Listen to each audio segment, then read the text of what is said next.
Pedimos também por aqueles que não puderam vir, que seu Santo Espírito esteja com cada um deles, para que eles também se sintam abraçados por Ti. Te pedimos em nome de Jesus. Amém. Amém. Amém. Muito bem, irmãos. Hoje eu gostaria de arrazoar com vocês, gostaria de falar com vocês um pouco sobre família. E o título que eu dei para esse tema é Famílias Funcionalmente Felizes. Famílias funcionalmente felizes. A palavra funcional ou funcionalmente é uma palavra que está sendo muito usada, né, nos tempos em que nós estamos vivendo. E afinal de contas, o que significa esse funcional? Né? O que é funcional? Funcional nada mais é do que uma palavra contemporânea, uma palavra moderna para aquilo que é saudável, para aquilo que funciona, para aquilo que dá certo.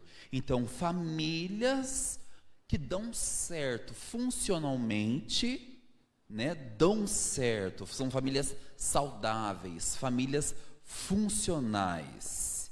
É importante nós entendermos também que, sim, existe o amor em todas as famílias. Todas as famílias são detentoras do amor. Existem, o que distingue, na verdade, uma família da outra é que algumas famílias são detentoras desse amor que é saudável. São detentoras do amor saudável. E existem algumas famílias que são detentoras de um amor doentio. Um amor doentio.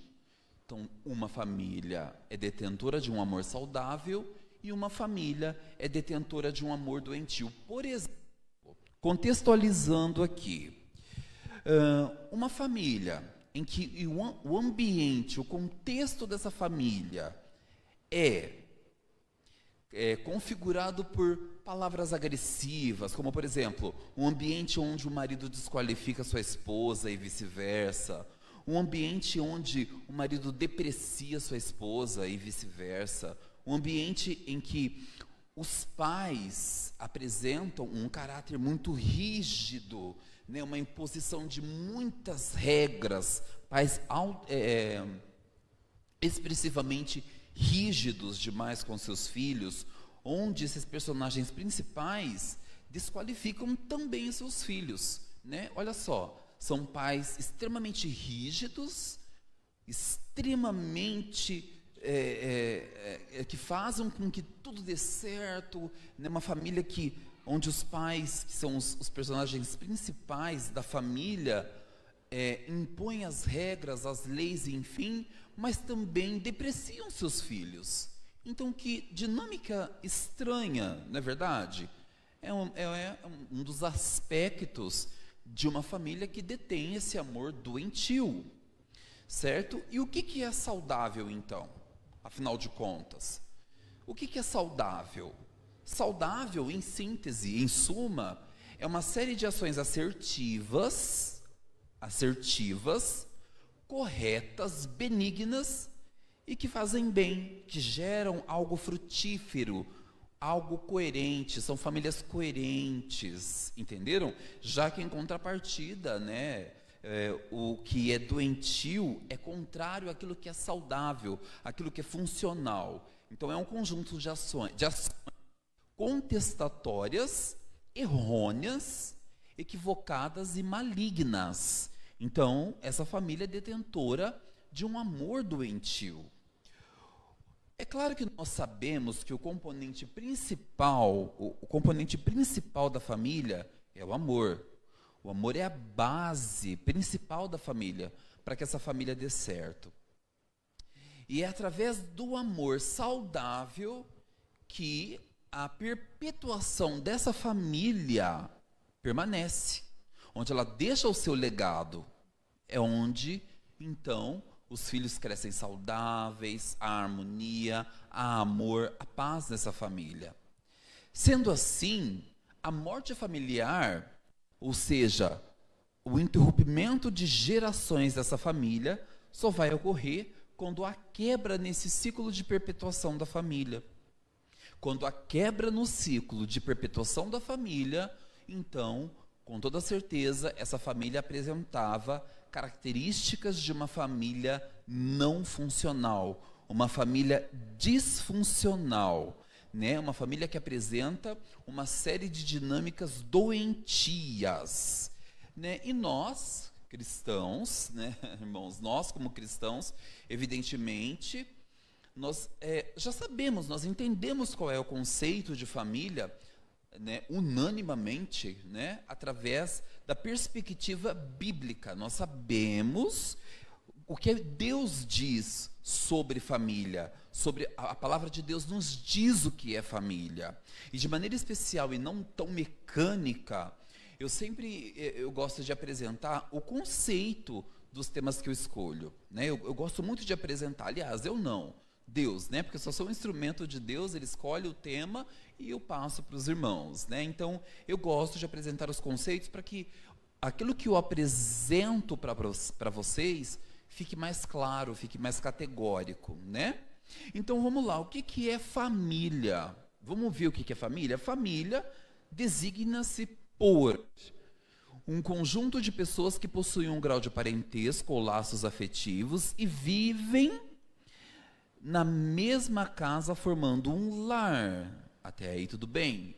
Agora, uma família tradicional é normalmente formada pelo pai e mãe, os personagens principais da família, unidos por matrimônio, casamento, ou por um ou mais filhos, compondo uma família nuclear ou elementar, ou seja, uma família composta por avós, tios, primos, né? Uma família que é uma família perpétua. E onde nós podemos afirmar isso?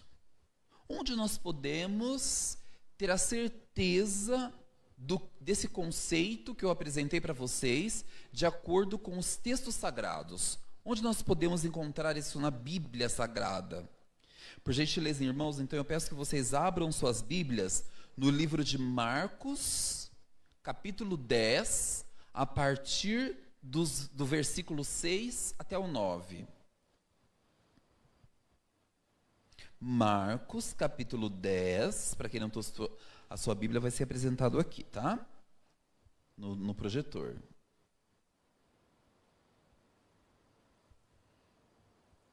Marcos, capítulo 10, a partir dos versículos 6 até o 9. Então vamos lá. 6. Porém, desde o princípio da criação, Deus os fez homem e mulher. Aqui já temos a distinção do que é um homem e mulher. Deus fez isso. Por isso deixará o homem a seu pai e mãe e unir-se-á a sua mulher. Opa, uma outra distinção. Pai e mãe. Primeiro ele começa com homem e mulher e depois pai e mãe. E com sua mulher serão os dois uma só carne.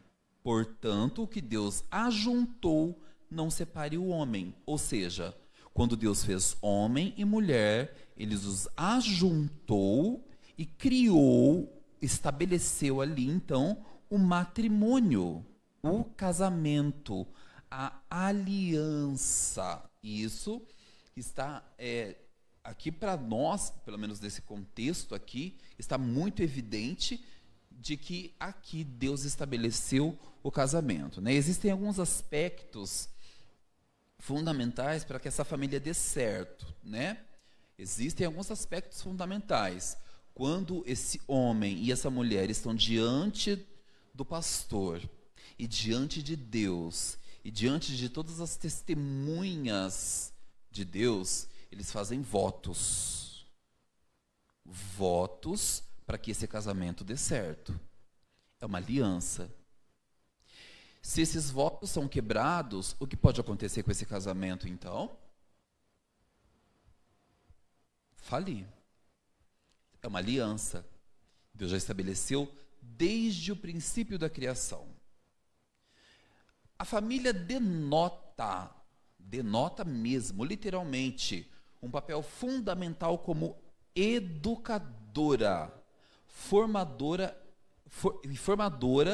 da capacidade de simbolização e de atribuir, ou seja, aplicar significado às vivências pessoais nos indivíduos que nela se desenvolvem. E então esses educadores podem lançar mão de inúmeras estratégias para educar seus filhos. Como, por exemplo, eu citei aqui a simbolização, que é dar um significado a uma circunstância, a uma ocasião, através de um símbolo. Tal símbolo nada mais é do que a ilustração denotativa, literal, de uma circunstância, de uma ocasião. Por exemplo, figuras, histórias bíblicas. Os pais, quando eles querem contar alguma história bíblica para os seus filhos, para que essa compreensão fique mais efetiva, eles podem mostrar, apresentar para os filhos figuras, né? Ele pode ilustrar para o seu filho essas figuras, para que a compreensão dessa criança seja mais genuína, para que ele consiga também desenvolver as suas capacidades neurocognitivas, né? Através de gestos também, né? Entre outros, aí vai da criatividade do pai e da mãe. Por exemplo, coloquei aqui, né, para que fique transparente, já falei, dessa questão das imagens.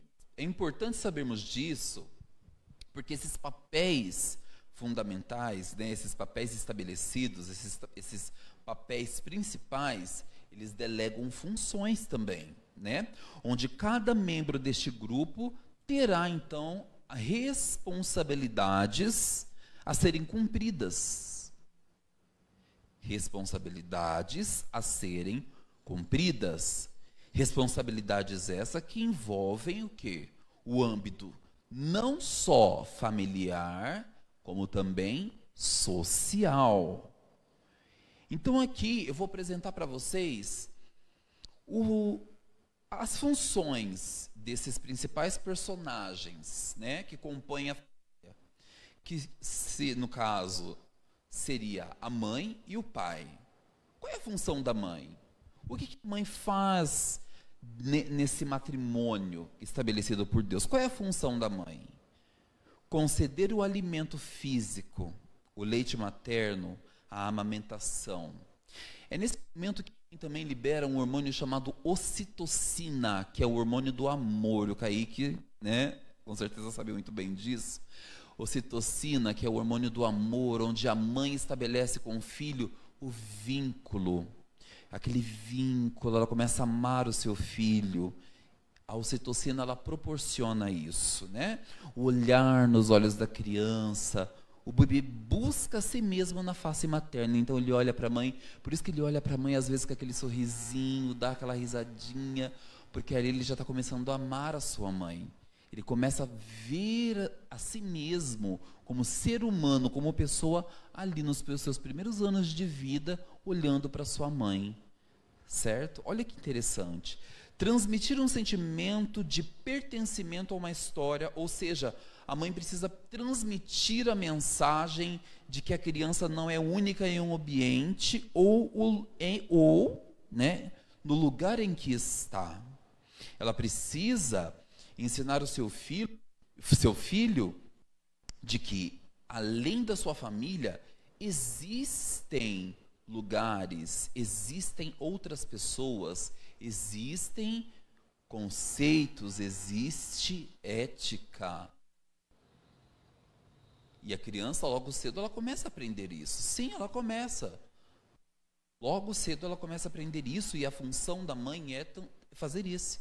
Ela tem esse papel, né, de transmitir valores, virtudes para a criança. Não que o pai não tenha, ele tem também, eu vou mostrar aqui para vocês.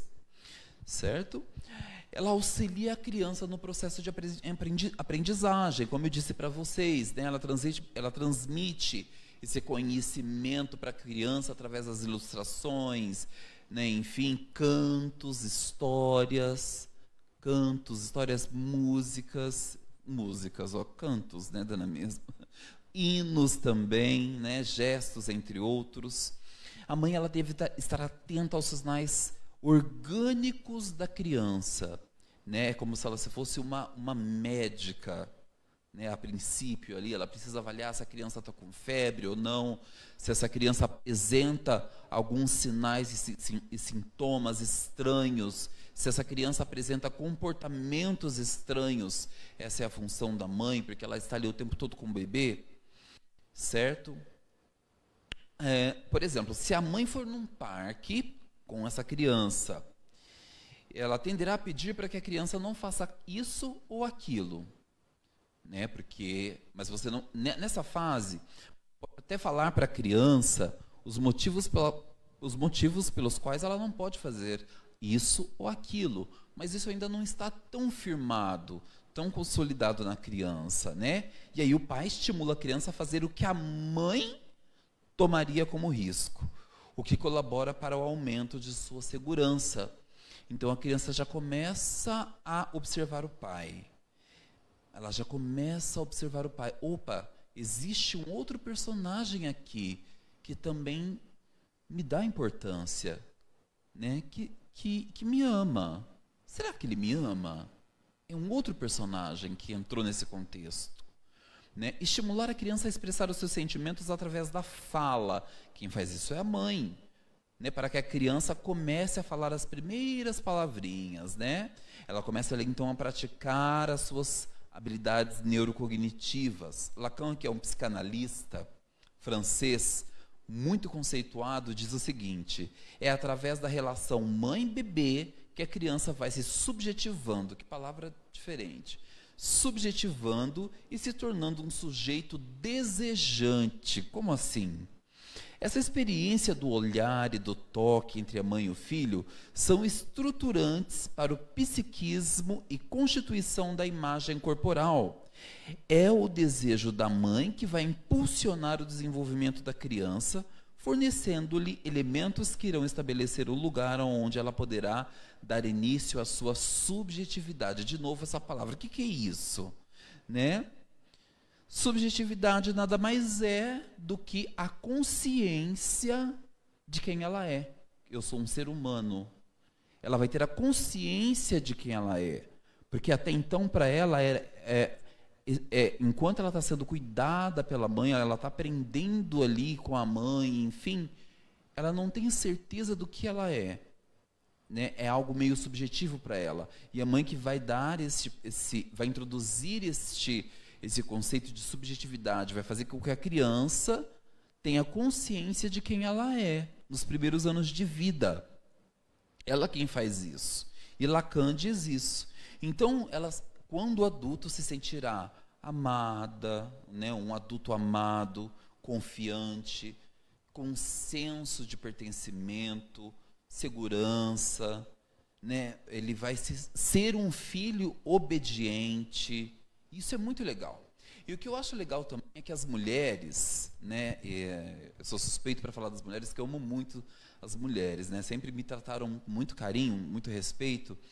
Elas são superestimadas na palavra do Senhor. A mulher, então, que é temente a Deus, pode ter certeza que essa mulher será elogiada não só pela sua família, mas também pela sociedade. As pessoas terão uma visão de que a mulher cristã é especial, de que ela detém algo diferente. Vamos ver isso? Abram suas Bíblias lá no livro de Provérbios, capítulo 31. Provérbios, capítulo 31, a partir do versículo 25 até o 31.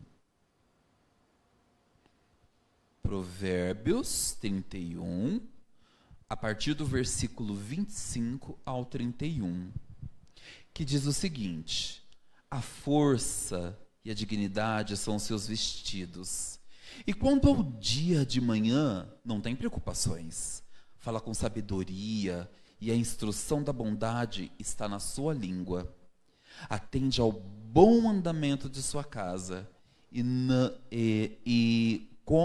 não come o pão com preguiça. Levantam-se os seus filhos e lhe chamam de ditosa, abençoada, bendita, venturosa. Seu marido a louva dizendo: muitas mulheres procedem virtuosamente, mas a mulher que teme ao Senhor, essa será louvada. dá-lhe do fruto das suas mãos, e o público a louvarão as suas obras. Olha só o que nós acabamos de ler. Se a mulher é temente a Deus e segue todos esses princípios, essa mulher será provavelmente louvada, admirada, não só pela sua família, mas pela sociedade, pela igreja. Essa mulher será bem vista. Kaique, por gentileza, coloca o slide que eu tô. Olha que interessante aqui o que Alexandre Magno disse. A letra está um pouco pequena, né? Mas olha só o que Alexandre Magno disse para sua mãe, que eu achei lindo. Minha mãe, a senhora representa em minha vida o sol, se eu fosse o planeta Terra, pois é graças a ele que temos vida. Existem trilhões e trilhões de planetas, mas se eles não possuem um sol que os aqueça na medida certa, lá não existirá vida. E a senhora é o meu sol na medida certa. E aí ele continua, né? Porque é um texto, eu achei muito bonito. Essa declaração de amor, né? Que ele faz para sua mãe, Alexandre Magno Coelho. As mães são seres especiais, tão especiais, nos amam tanto, que chega a ser um mistério, né? Entender esse amor. E agora vamos ver então qual é a função dos pais? A função dos pais na família, no matrimônio? Bom, então vamos lá. Olha, o pai é aquele que assume a responsabilidade de nutrir, proteger e sustentar uma família. Nutrir, proteger e sustentar uma família. Mas quando a gente pensa nessa palavra nutrir, sustentar, não é somente do ponto de vista financeiro. Né? Ele tem que suprir as necessidades dessa criança, ele tem que proteger, nutrir os sentimentos dessa criança, mostrar que ama essa criança através de virtudes também, valores, afeto, carinho.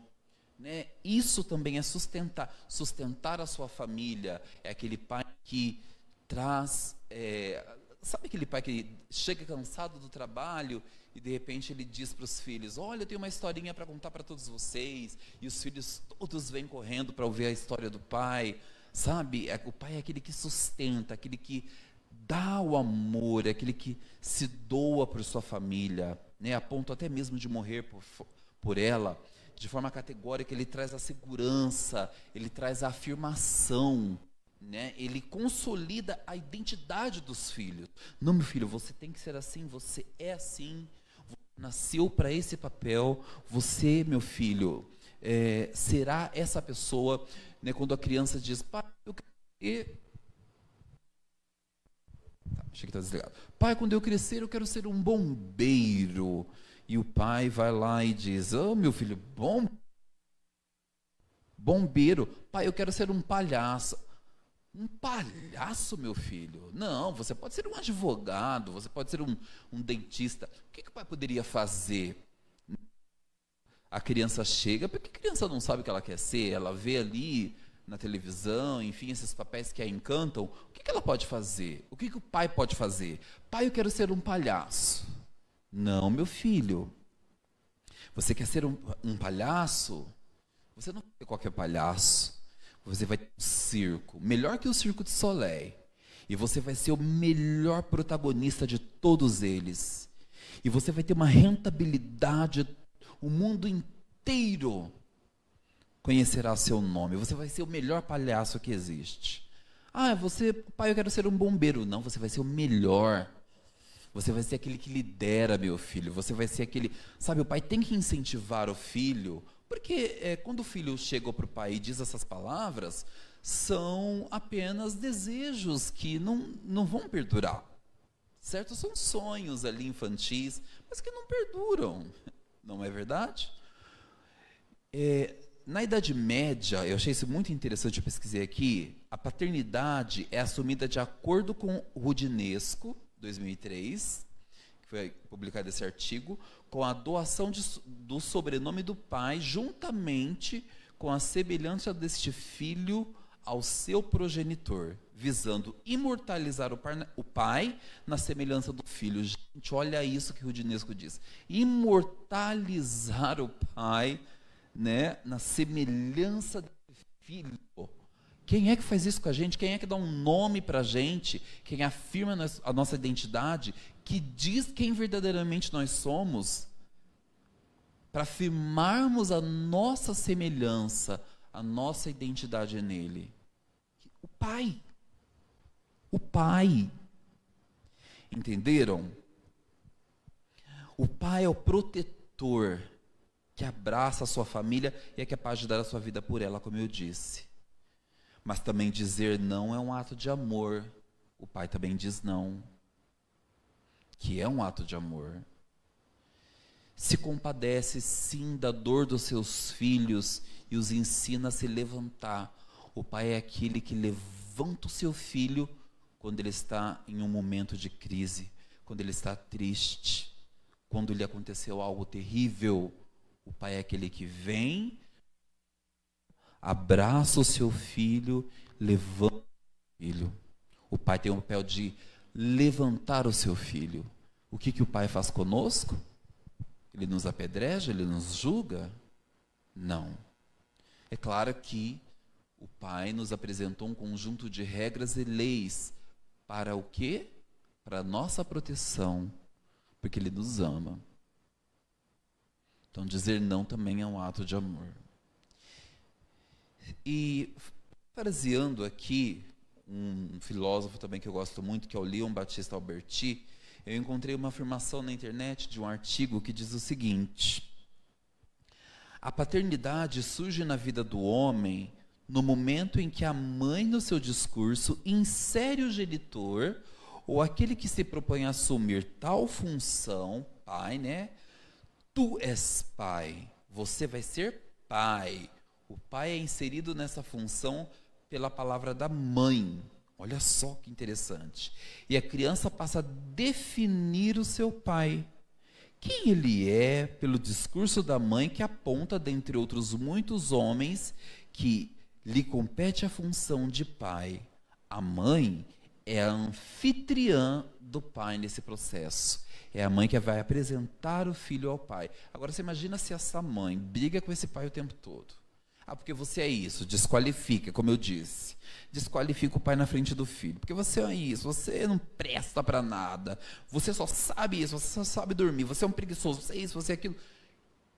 Quando essa mãe ter que apresentar o filho para o pai, porque o filho então já supriu as suas necessidades com a mãe, e agora é o momento dele suprir as pai, o que ele vai pensar? Ai, será que esse pai é bom? Porque eu já ouvi tantas palavras que a minha mãe falou sobre ele, será que ele é bom mesmo? Olha só. Então, isso é muito sério. Kaique, o slide, por gentileza. E eu achei muito bonito também essa declaração. Olha só. É um autor desconhecido. Mas eu vi na internet e eu achei muito linda. Meu pai é um homem como nenhum outro. Ele me deu a vida, me ensinou, me vestiu, lutou por mim, me segurou, gritou comigo, me beijou, mas o mais importante, ele me ama incondicionalmente. Quem nos ama incondicionalmente, quem lutou por nós, quem nos alimentou, quem nos vestiu, nos deu um novo nome, sofreu por nós, deu a vida por nós, nos ama incondicionalmente. Alguns momentos teve que gritar conosco, sim, mas que nos ama incondicionalmente. O Pai. O Pai.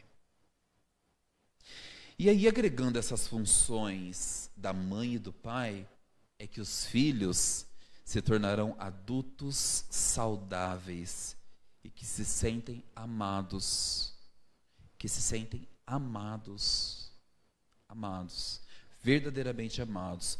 Por gentileza, abram suas Bíblias, irmãos, no livro de Deuteronômio, capítulo 4, versículo 9. Deuteronômio capítulo 4, versículo 9. Deuteronômio capítulo 4, versículo 9. Olha só o que diz. Tão somente guarda-te a ti mesmo e guarda bem a tua alma, hein? Guarda bem a tua alma. Que te não se esqueças daquelas coisas que os teus olhos têm visto. Se não apartem do teu coração todos os dias da tua vida, e farás saber a teus filhos e aos filhos dos teus filhos. Olha só aqui, né, ele perpetuando os princípios de Deus. Ou seja, esse versículo ele só nos diz, ele só nos confirma, né, ele só não confirma que a palavra de Deus diz: ensina a criança no caminho que ela deve andar, e ainda quando for velho não se desviará dele. E aí nós temos uma problemática aqui. Nós temos uma problemática com uma pergunta. Quais são os cuidados que o pai, na verdade, né? Que o pai e a mãe devem tomar para que não gerem traumas profundamente graves em seus filhos? Traumas, porque os pais podem gerar traumas profundamente graves em seus filhos. Quais são esses cuidados? Primeiro, não criticar severamente a criança em seus primeiros anos de vida. Ela não entende muito bem sobre o mundo, sobre o que está ao redor dela. Por exemplo, se a criança deixa um copo d'água cair na mesa, e o pai ou a mãe, em um dia em que estão irritadiços, nervosos, bravos, porque aconteceu alguma coisa, dizem para a criança: presta atenção, você só erra, você é muito desordenado.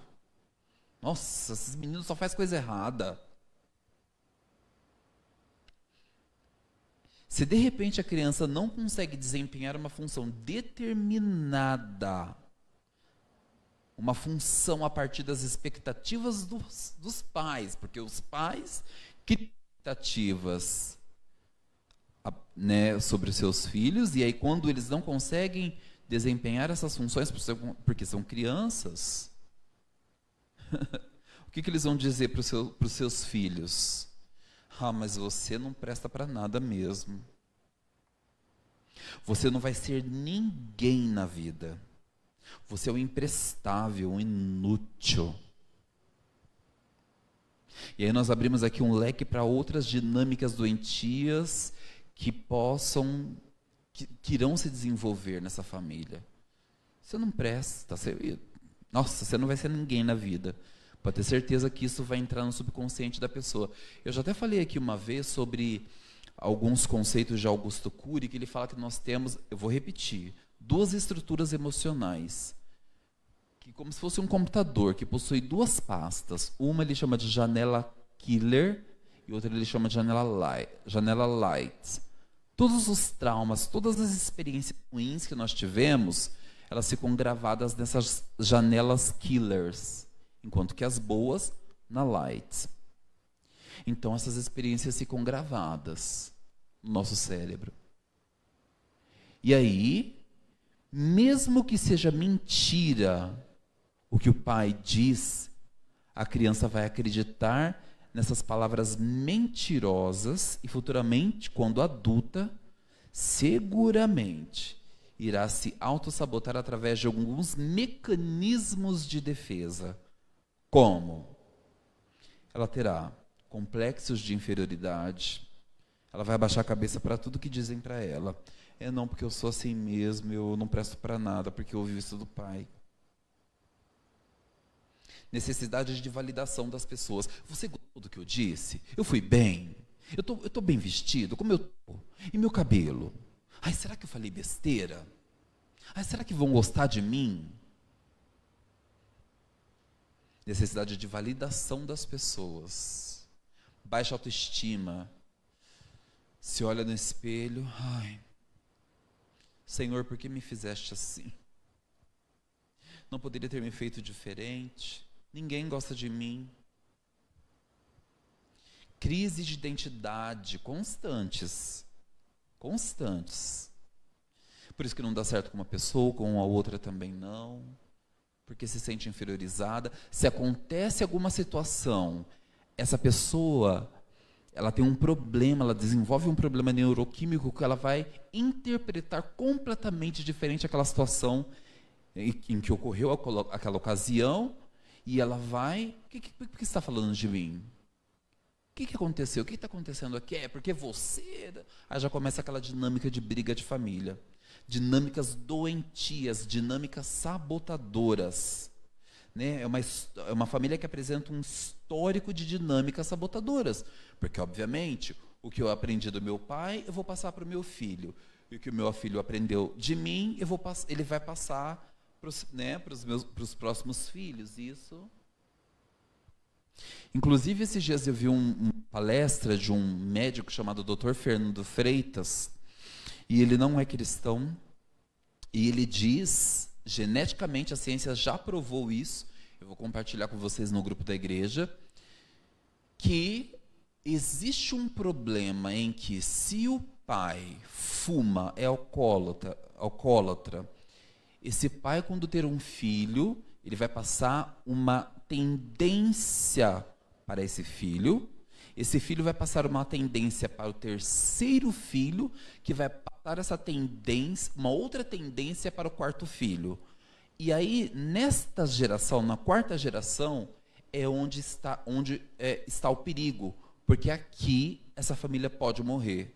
Me lembrei na hora que a palavra de Deus diz que eu visitarei o pecado dos pais desde a primeira até a quarta geração.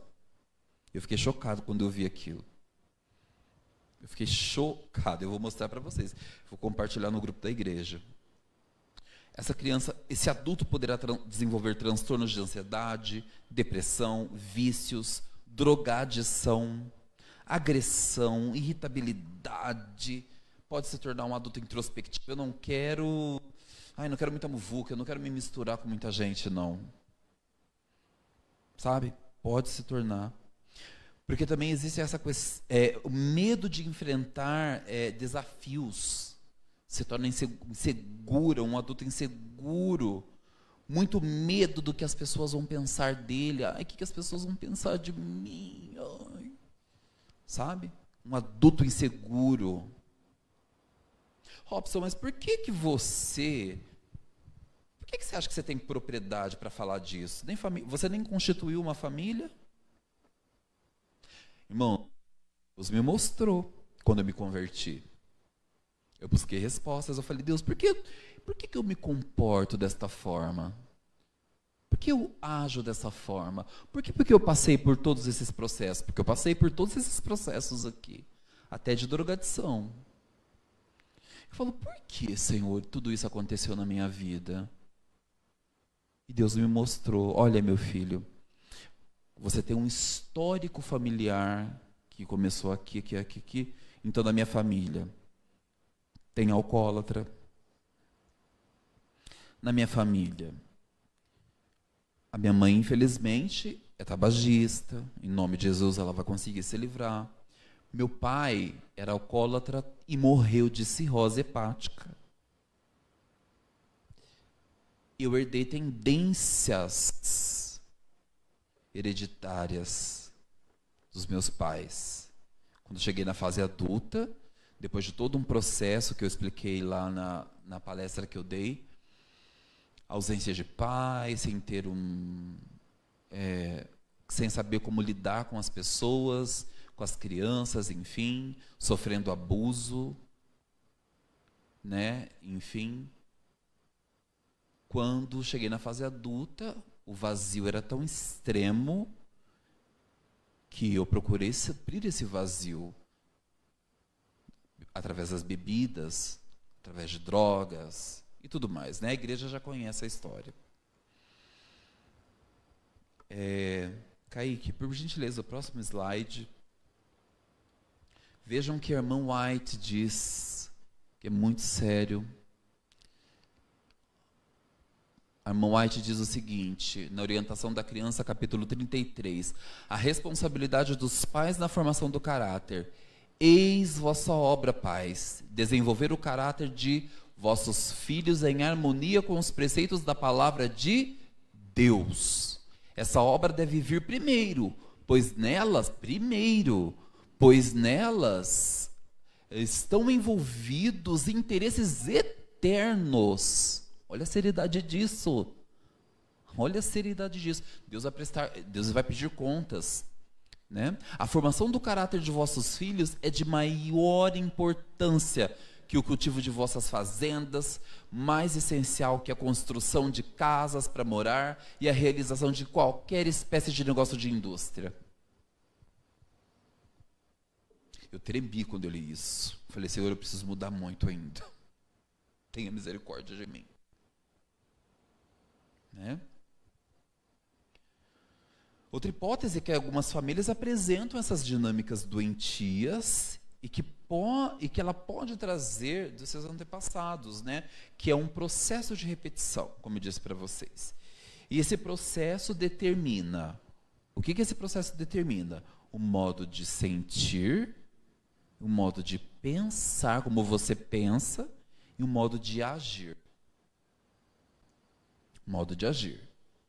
A proposta de Deus então qual que é a proposta de Deus? Que você quebre esse ciclo doentio. Caso a sua família também apresente um histórico de neuroses. Porque neuroses são comportamentos autodestrutivos.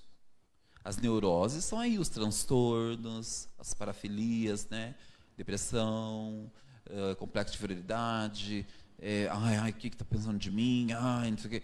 Tudo isso é neurose. Uma pessoa neurótica é isso. Uma pessoa que apresenta essas características que eu li aqui atrás para vocês. Uma pessoa neurótica que precisa muitas vezes de ajuda profissional e de Deus para conseguir se libertar. Porque não é fácil. E ela tem culpa. De quem que é a culpa? De ninguém. Gente, a culpa é do pecado que entrou no mundo e trouxe essa dinâmica doentia para todas as famílias. Eu não posso culpar meu pai me tratou assim. Minha mãe me tratou assim. Meu tio me tratou assim. Eu já fiz isso. Até descobrir que não. Não, filho, eles não são culpados. Eles são um reflexo daquilo que aconteceu com eles. Eles foram educados de uma forma. Passaram para você com todo o amor e carinho que puderam. Eles não sabiam como agir, eles não conheciam a Cristo. Né? Então é difícil. Eu preciso apresentar aqui, chegando para o final, 2 fatores importantes para vocês, que eu extraí de um artigo, para que as famílias sejam famílias saudavelmente funcionais. Tenha amor, isso a gente já falou, né? As relações sólidas e saudáveis devem ter como base o amor. Portanto, o relacionamento entre pais e filhos não poderia ser diferente. Nesse sentido, quando em algum momento os filhos se sentem amados pela família, olha só, toda a relação que vocês construíram ao longo da vida fica abalada. Um outro fator importante, fazer comparações, isso aqui eu achei, fazer comparações com a família dos amigos, perceber que os filhos dos vizinhos são mais compreensivos ou barulhentos é algo normal. Uma hora vai acontecer. O problema é quando se as relações fora de casa são consideradas modelos perfeitos, quando na verdade todas as famílias têm problemas, embora em situações às vezes distintas, todas as famílias têm problemas. O problema é quando eu começo a comparar, nossa, fulano, olha, conseguiu um carro do ano, o filho dele entrou na faculdade tal, nossa, meu filho está aqui, não consegue nada, nossa, mas será que meu filho... Gente, não pensa assim, joga nas mãos do Criador, coloque esse problema nas mãos de Deus, Ele pode resolver tudo, mas não compare a sua família com a família do vizinho, nem mesmo com os 2 irmãos da igreja. Nem mesmo com os 2 irmãos da igreja. Próximo slide é um anterior a esse, Kaique. Olha só. A família não nasce pronta. Constrói-se aos poucos e é o melhor laboratório do amor. Em casa, entre pais e filhos, pode-se aprender a amar, ter respeito, fé, solidariedade, companheirismo e outros sentimentos. Olha só que interessante, né? Então, nós precisamos entender que escola, enfim, não trará para o seu filho aquilo que ele mais necessita: amor, valores, virtudes, para que ele seja um adulto saudável. Aí sim, Kaique, pode ir para o próximo slide. Eu coloquei esse slide porque ele ilustra para mim a felicidade de uma família genuinamente saudável, funcional e o melhor, temente a Deus, né? Porque eles estão ali com as Bíblias abertas, reunidos, felizes. É uma família funcionalmente saudável. Será que é isenta de problemas? Claro que não, né? Mas eles têm um diferencial. Para finalizar, irmãos, agora, eu gostaria que vocês abrissem os seus livros no livro de Efésios, capítulo 2, a partir do versículo 19 até o 22, nós vamos encerrar. Efésios, capítulo 2, a partir do versículo 19 a 22. Que diz o seguinte: assim já não sois estrangeiros e peregrinos, mas concidadãos dos santos, e sois da família de Deus. Edificamos sobre o fundamento dos apóstolos e profetas, sendo ele mesmo Cristo Jesus a pedra angular, no qual todo edifício bem ajustado, uma família ajustada, cresce para santuário dedicado ao Senhor. A nossa família pode ser também um santuário. A família que também é um edifício, né, ajustado, se torna o santuário do Senhor. 22, no qual também vós juntamente estáis sendo edificados para a habitação de Deus no Espírito. Ou seja, se Cristo for o centro, o cerne de nossas famílias, tais famílias serão com toda certeza bem-sucedidas e vitoriosas em Deus. Amém? Então, para finalizarmos o sermão dessa noite, nós cantaremos o hino 450, que é um hino que nós não temos o costume de cantar também. Abençoa este lar, 450, abençoa este lar. Ao som todos de pé, gente.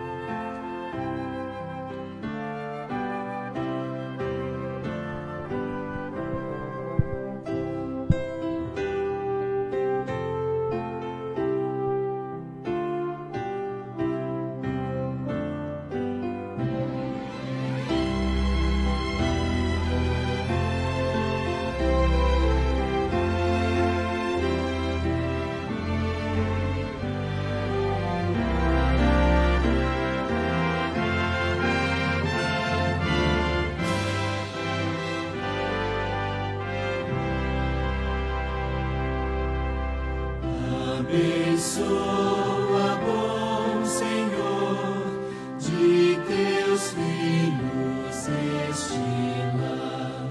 Vem eterna proteção e tua santa paz nos dá. Mesmo quando em prova e dor, tenha aqui somente já sempre neste lar harmonia e bem-estar. E na senda do viver, guia-nos com tua mão, une nossos corações pelos laços da afeição, livra-nos de todo mal, nessa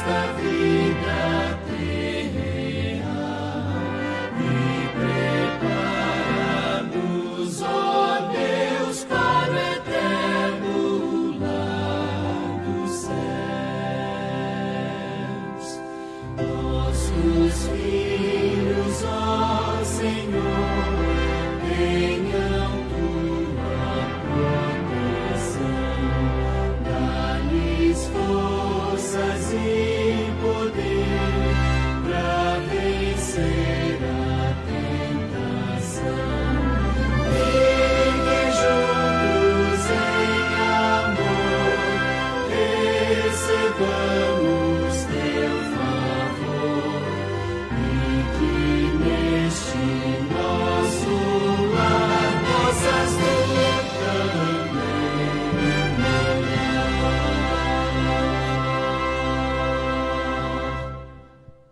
Amém. Querido, bondoso Deus, soberano, sobretudo nosso Pai querido, que conhece nossas dores, que conhece os nossos dilemas, que sabe que nós somos fruto daquilo que trouxeram para nós. Muitas vezes nós não entendemos os nossos comportamentos, nós sofremos, nos lamentamos, nos castigamos, nos punimos, nos autoflagelamos. Mas tudo isso é porque o pecado habita dentro de nós, Senhor. Senhor, nós queremos fazer a Tua vontade, nós queremos ser fiéis a Ti, nós queremos ser obedientes, queremos ser Teus filhos de verdade. Mas como disse Paulo, o bem que eu quero fazer, esse eu não consigo, mas o mal que eu não quero fazer, este eu faço. Quem me livrará do corpo desta morte? Porque logo não sou eu quem faço, mas é o pecado que habita em mim, que me contaminou, né? O pecado que nos contamina. Então, Senhor, como somos fracos, limitados, nos dê forças para que nós consigamos vencer todo o mal. Afaste de nós tudo aquilo que nos afasta do Senhor. Tire dos nossos corações tudo isso, complexo de inferioridade, medo, baixa autoestima, depressão, ansiedade. Tire tudo isso e preencha os nossos corações com Teu Santo Espírito Santo, para que os frutos do Espírito sejam gravados em nossos corações e para que nós sejamos pessoas de sucesso, verdadeiros cristãos, para que as pessoas olhem para nós e digam: este é diferente, este é um filho de Deus. Senhor, fortaleça-nos, nos dê força para vencer todas as tentações. Gostamos de coisas erradas, gostamos de porcarias, nós somos trapos de imundícia. Nós não merecemos nada, entretanto o Senhor nos abençoa. O Senhor nos mostra o caminho que devemos andar. O pecado faz separação entre nós e o Senhor, mas quando nós usamos o nome do Teu Filho, o nome de Jesus, o poderoso nome de Jesus, o Senhor muda a nossa história, o Senhor muda o nosso contexto. Senhor, queremos ser uma família saudável, uma família funcionalmente feliz. E quando digo uma família funcionalmente feliz, não só em nossos lares, mas aqui na igreja, entre comunhão que temos com os nossos irmãos. Que os nossos laços sejam cada vez mais fortes, para que possamos aguentar, Senhor, todas as tribulações. Não permita, Senhor, que nós olhemos para os nossos irmãos, julgando-os, condenando-os, porque eles também foram vítimas do pecado, somos vítimas do pecado. Então nos dê força, Senhor, e nos ame, porque o Senhor é amor e nós queremos ser amor. E como eu disse uma vez, nós somos a Tua imagem e semelhança, e o Senhor é um Deus vencedor. O Senhor é um Deus mais do que vencedor. E se somos a Tua imagem e semelhança, mais do que vencedores. Todas essas bênçãos nós Te pedimos e agradecemos em nome do Teu Filho amado, o Senhor Jesus Cristo. Amém.